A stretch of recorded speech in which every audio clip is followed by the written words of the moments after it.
Det er for tidligt at mene noget om. Jeg har været her ganske kort, men selve tanken om, at politikerne er i dialog mere uformelt, både med hinanden og med de mennesker, de repræsenterer, det er selvfølgelig jättepositivt. Og jeg har faktisk lige været til folkemøde i Danmark, som er kopieret over Almedalsveckan, og i 3 år har vi nu forsøgt at gøre noget lignende, så jeg synes, ideen er fantastisk.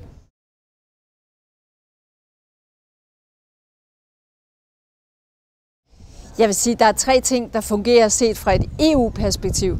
Det er, når man sætter mål, bindende mål, det hjælper. Regeringerne bliver fokuseret, også når de får andet at tænke på, så bliver de tvunget stadigvæk at tænke på klima. Få en pris på forurening. Det skal koste noget at være ineffektiv. Man skal belønnes, hvis man er meget energieffektiv. Og så regulering.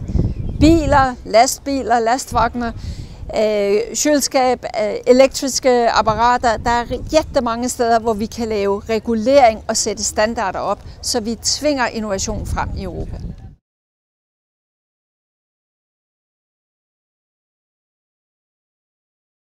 Der er et dilemma lige nu med, at der er så stort pres på, at nogle af beslutningerne på EU-plan bliver truffet hurtigt nu, fordi vi er i en tvangssituation.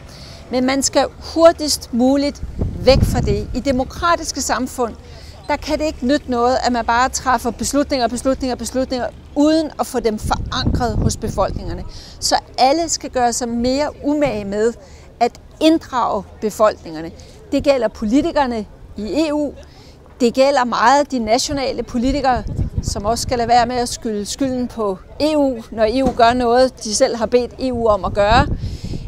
Det gælder alle politikere, det gælder også pressen.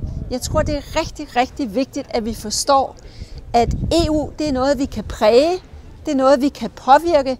Det er et vanligt politisk instrument, og jo mere vi behandler det som sådan, des bedre tror jeg også for den folkelige opbakning og legitimitet.